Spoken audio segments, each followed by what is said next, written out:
हरिओम। नमस्कार दोस्तों, कर्मकांड बाय आनंद पाठक में आप सभी का मैं स्वागत करता हूं और नरक चतुर्दशी की आप सबको ढेरों सारी शुभकामनाएं। और इसमें भी इस वर्ष यानी 14 नवंबर 2020 को शनिवार युक्त नरक चतुर्दशी बहुत अद्भुत योग है, बहुत महान संयोग है, क्योंकि शनिवार युक्त चतुर्दशी और साथ में ही जैसे दोपहर के बाद अमावस्या यानी दीपावली भी है। किंतु मैं आपको सिर्फ और सिर्फ अभी इस वीडियो में बात करने वाला हूँ नरक चतुर्दशी यानी काली चौदस के विषय में। बहुत अद्भुत संयोग है और संपूर्ण जो साधना है नरक चतुर्दशी में, एक तो दीपदान करने की साधना है, दूसरा अगर आपको नवग्रहों की पीड़ाओं से बचना है तो एक बहुत ही छोटा सा प्रयोग है, यमपुरी से बचना है, नरक में नहीं जाना है। तो बहुत ही छोटा सा प्रयोग है जो मैं आपको बताऊंगा और बहुत संक्षिप्त प्रयोग है, यकीन मानिए बहुत छोटा है। तो नरक चतुर्दशी की संपूर्ण जो साधना या नरक चतुर्दशी में जो शास्त्रों में लिखा है वो जो करने योग्य है वो मैं आपको इस विषय में बताऊंगा। साथ ही साथ नरक चतुर्दशी के दिन यम तर्पण यानी भगवान यमराज या यमदेव का तर्पण करने का बहुत बड़ा महत्व है और वो सब आदि करने से क्या क्या फल आदि जो कुछ भी प्राप्त होता है वो आज के इस में विषय में इस वीडियो में आपको बताने वाला हूं। तो चलिए शुरू करते हैं नरक चतुर्दशी की साधना। किंतु इससे पहले इस वर्ष जो तिथि का ज़्यादातर कन्फ्यूज़न सबके मन में है, वो वैसे तो मैंने सबसे पहला वीडियो जो बनाया था मुहूर्त आदि के विषय में उसमें कन्फ्यूज़न दूर करने की कोशिश की थी। फिर भी मैं आपको बता दूं कि 14 नवंबर 2020 शनिवार को नरक चतुर्दशी भी है, दीपावली भी है। किंतु जैसे इस वीडियो का मेन जो टॉपिक है वो है नरक चतुर्दशी। तो 13 नवंबर शाम 6:01 से शुरू होकर 14 नवंबर 2:19 तक यानी दोपहर के 2:19 तक है, वो है नरक चतुर्दशी यानी काली चौदस। तो मैं जो साधना आपको बताने वाला हूँ वो सुबह सूर्य उदय से लेकर दोपहर के 2:19 तक के समय में आपको पूर्ण करनी है। अगर आपके पास समय है, मैं जो भी साधना आज आपको बताऊंगा अगर आप करना चाहो तो कर सकते हो। मेरा काम है आपको एक रास्ता दिखाना या शास्त्रों में जो है वो आपको दर्शित करके या सही तरह से सच्चे रूप से आपको दिखाना, उसे फॉलो करना ना करना, उसको उसमें बिलीव करना ना करना वो आपका विषय है। हमारा काम केवल और केवल है कि आपको सही ज्ञान देना। तो जो मैंने आपको समय बताया सूर्य उदय से 2:19 दोपहर तक ही आपको यह साधना करनी है। सबसे पहले उसी दिन सुबह उठकर स्नान आदि करने से जो फल मिलता है वो है अद्भुत एवं सर्वोत्तम। क्योंकि दीपावली की जो चतुर्दशी होती है यानी चतुर्दशी नरक चतुर्दशी जो होती है जिसे हम काली चौदस कहते हैं, कहा गया है कि उस दिन चतुर्दशी में तेल मात्र में लक्ष्मी जी का निवास होता है और जल मात्र में गंगा जी का निवास होता है, स्वयं गंगा का। तो उस दिन सुबह ब्रह्म मुहूर्त में उठकर जो स्नान करता है वो कभी भी यमलोक नहीं देखता, वो कभी नरकगामी नहीं होता। अब जैसे मैंने आपको वीडियो के शुरुआत में बताया कि अगर आप नवग्रह की पीड़ाओं से युक्त हो और उसमें से आपको मुक्त होना है तो इसमें एक प्रयोग दिखाया है कि जो अपामार्ग आता है जिसे हम चिचिड़ा कहते हैं, वो चिचिड़ा आपको ले आना है किसी भी दिन किसी भी समय। अगर आपके पास घर में है तो घर में भी आप प्रयोग कर सकते हो। तो नरक चतुर्दशी के दिन सुबह स्नान आदि करने के बाद वो जो अपामार्ग या चिचिड़ा आप लाए हो उसको अपने सिर के ऊपर 3 बार, सिर्फ और सिर्फ 3 बार घुमाना है। और 3 बार घुमाते समय आपको 3 बार यह मंत्र बोलना है। यानी अगर 1 बार आपने घुमाया तो 1 बार मंत्र बोलना है, 2 बार घुमाया 2 बार, तीसरी बार, तो इस तरह से 3 बार घुमाना है, 3 बार मंत्र बोलना है। कौन सा मंत्र है? तो वह मंत्र है सीता लोष्ठ समायुक्त सकंट कदलान्वित हर पापम अपामार्ग भ्राम्यमाण पुनः पुनः। इसका अर्थ क्या है?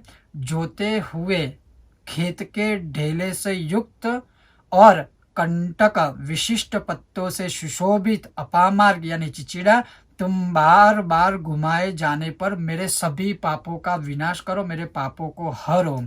तो ऐसा इसका विधान है।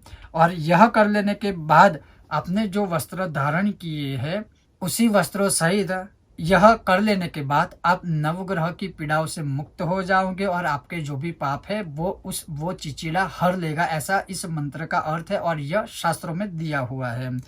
ये करने के बाद आपको फिर से स्नान करना है और आपने जो वस्त्र पहले पहने थे या वस्त्र जो पहने हैं उसी वस्त्रों सहित आपको स्नान करना है। स्नान करके फिर उसी भीगे वस्त्रों सहित आपको मृत्यु के रूप में, अगर आपने देखा हो कोई यमराज की मूर्ति है, यमराज का फोटो है, उनके साथ 2 श्वान है जिसे हम कुत्ते कहते हैं, तो वो श्वान है, वो मृत्यु के स्वरूप में है। तो उसी भीगे हुए कपड़ों सहित आपको वो श्वानों के आगे, यानी मान लीजिए सच्चा अगर श्वान आपको कहीं मिल जाता है कुत्ता, तो उसको बिठाकर या उसके सामने अगर पॉसिबल है, तब की मैं बात कर रहा हूँ, तो वो कर सकते हो, या फिर यमराज की मूर्ति या यमराज के मंदिर में या यमराज की फोटो के आगे जिसमें 2 कुत्ते भी हो, उनका वाहन भी हो, तो उस फोटो या मूर्ति के समय आपको दीप दान करना है। इस दिन आप चाहो तो तेल का दीपक प्रज्वलित कर सकते हो, और जब आप उन कुत्तों के आगे दीप प्रज्वलित करते हो, श्वान के आगे दीप प्रज्वलित करते हो, तब आपको यह मंत्र बोलना है। ओम शुनकौ श्याम वशलौ भ्रातरौ यमसेवकौ तुष्टौ स्यातं चतुर्दश्याम दीपदानेन मृत्युजो। अर्थात इसका अर्थ भी सुनिए। काले और चितकबरे रंग के जो 2 श्वान जो मृत्यु के स्वरूप में है, यमराज के सेवक है तथा परस्पर भाई है, चतुर्दशी के दीपदान देने से मुझ पर प्रसन्न हो, हम पर प्रसन्न हो और हमारे सभी पापों को हर लो, पापों का विनाश करो। तो इस प्रकार से आपको यमराज के दोनों मृत्यु स्वरूप में जो वाहन है उनको आपको दीपदान करना है। फिर से एक बार स्नान करके, या अगर स्नान ना भी कर सको कोई बात नहीं, गंगा जल को छिड़क के फिर आपने जो भीगे वस्त्र धारण किए थे उसको आप बदल कर नए वस्त्र धारण करो, शुद्ध वस्त्र धारण करो। और शुद्ध वस्त्र धारण करने के बाद जो सर्वोत्तम और सबसे बड़ी जो बात है वो है यमराज का आपको तर्पण करना है।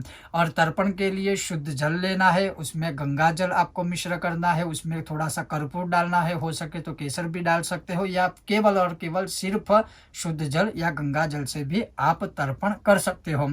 अब खास बात याद रखिएगा कि अगर मान लीजिए अगर आपने जनेऊ पहले से पहनी हुई है, आपका यज्ञोपवीत संस्कार हुआ है, तो आप जनेऊ को सव्य भी रख सकते हैं और अपसव्य भी रख सकते हैं, क्योंकि यमराज को देवता और पितर दोनों ही स्वरूप में स्थान मिला हुआ है। यह तर्पण आप देव तीर्थ से भी कर सकते हो, पितृ तीर्थ से भी कर सकते हो, और दोनों हाथों से भी आप तर्पण कर सकते हो। और ख़ास बात, कई बार बहुत लोगों को कन्फ्यूजन होता है या मन में भय होता है कि हमसे कोई गलत तरीके से तर्पण ना हो जाए, अगर हमारे पिता जीवित है तो क्या हम तर्पण कर सकते हो। तो अब यहाँ जो मैं यम तर्पण की बात करता हूँ वह सर्व सामान्य स्वरूप में है, कोई भी मनुष्य कर सकता है, चाहे उसके पिता जीवित हो या चाहे जीवित ना हो। और इस तर्पण में जैसे मैंने आपको बताया कि यमराज को देव और पितर के दोनों के स्वरूप में स्थान मिला हुआ है, तो जनेऊ को आप सव्य भी रख सकते हो, यानी इस साइड जो नॉर्मल हम पहनते हैं वैसे भी पहन सकते हैं, या इस कंधे से लेकर इस साइड भी हम पहन सकते हैं, यानी सव्य या अपसव्य दोनों प्रकार से आप जनेऊ धारण कर सकते हो, कोई भी दोष नहीं है। पिता जीवित हो तब भी कर सकते हो, या मान लीजिए अगर कोई स्त्री या महिला भी चाहे, भले ही उन्होंने यह जनेऊ धारण ना की हो, तब भी यह तर्पण वह कर सकते हैं। यह तर्पण जो है नरक चतुर्दशी का, वह यमराज को प्रसन्न करने वाला है और सर्वोत्तम तर्पण है, तो अवश्य यह तर्पण सभी लोग कर सकते हैं। तर्पण करने के लिए मान लीजिए यमराज की मूर्ति नहीं है, यमराज का फोटो कुछ भी नहीं है, कोई बात नहीं, आप अपने घर के ही भगवान के सामने बैठ जाइए, घर के मंदिर के सामने बैठ जाइए, एक बड़े से पात्र में जल ले लीजिए और जैसे मैं आपको दिखा रहा हूँ वैसे ही आपको तर्पण करना है, वही नामों से। सर्वप्रथम तर्पण करने के लिए सबसे पहले यमराज का स्मरण ध्यान करना है, तो दोनों हाथों से केवल नमस्कार करके जो मैं मंत्र आपको दिखा रहा हूं, आप जो हमारी स्क्रीन पर देख रहे हैं वही मंत्र से यमराज को नमस्कार करना है। और वह मंत्र है ओम यमाय धर्मराजाय मृत्यवे चांतकाय च वैवस्वताय कालाय सर्वभूतक्षयाय च औदुम्बराय दध्नाय नीलाय परमेष्ठिने वृकोदराय चित्राय चित्रगुप्ताय ते नमः। ओम यमाय नमः ध्यायोध्यायामि। इस तरह से यमराज का, यमदेव का ध्यान करके फिर तर्पण का हम आरंभ करते हैं। तो आप देख सकते हैं तर्पण के लिए मैंने एक बड़ा सा ताम्र पात्र लिया है। हालांकि अगर आपके पास ताम्र पात्र ना हो तो आप स्टील का भी पात्र ले सकते हो, और थोड़ा गहरा पात्र लेना है ताकि उसमें जल थोड़ा अधिक भर सके तो तर्पण करने में थोड़ी आसानी हो सके। तो मैंने सिर्फ यहाँ एक शुद्ध जल लिया है, उसमें थोड़ा गंगा जल मिश्रित किया है, और कर्पूर को भी आप चाहो तो पिघला के रख सकते हो, या फिर वैसे ही कर्पूर भी आप डाल सकते हो, चाहो तो केसर भी आप डाल सकते हो। और जैसे मैं दिखा रहा हूँ वैसे ही आपको तर्पण करना है। उन्हीं नामों से आप वो नाम हमारी स्क्रीन पर देख भी सकते हो। बहुत अद्भुत यह तर्पण है। तो शुरू करते हैं अब तर्पण। इस प्रकार से ऐसे जल लेके फिर ऐसे तर्पण करना है, और आप चाहो तो तीर्थों से भी कर सकते हो। जैसे आपने ऐसे जल लिया और इस प्रकार से इस तीर्थ से आप चाहो तो जल रख सकते हो। जैसे इसमें पितृदेव का भी उल्लेख है, देव तीर्थ का भी उल्लेख है, पितृतीर्थ का भी उल्लेख हो, या फिर आप अंजलि से भी दे सकते हो। तो हम अधिक फल की प्राप्ति के लिए जो स्पेशल तीर्थ बताया है, जो पहली उंगली दिखाई है, ऐसे जल लेना है, पहली उंगली से ऐसे वो रखना है। और दूसरा एक नियम खास याद रखिएगा कि अगर हो सके आपके पास कुशा की अंगूठी हो, दर्भ की अंगूठी, तो इस अनामिका उंगली पर आपको धारण करना है। अगर मान लीजिए कुशा की अंगूठी या दर्भ की अंगूठी नहीं है तो आप सुवर्ण की अंगूठी भी आप यहाँ पर धारण कर सकते हो। मान लीजिए सुवर्ण की अंगूठी नहीं है तो आप चांदी की भी अंगूठी आप रख सकते हो, वो भी नहीं है तो आप तांबे की अंगूठी भी यहाँ धारण कर सकते हो। किंतु यह उंगली के ऊपर कुछ ना कुछ होना ही चाहिए, अन्यथा उसका फल आपको प्राप्त नहीं होगा। तो शुरू करते हैं यमदेव का तर्पण। ओम यमाय नमः यमं तर्पयामि। ओम धर्मराजाय नमः धर्मराजं तर्पयामि। ओम मृत्यवे नमः मृत्युं तर्पयामि। ओम अंतकाय नमः अंतकं तर्पयामि।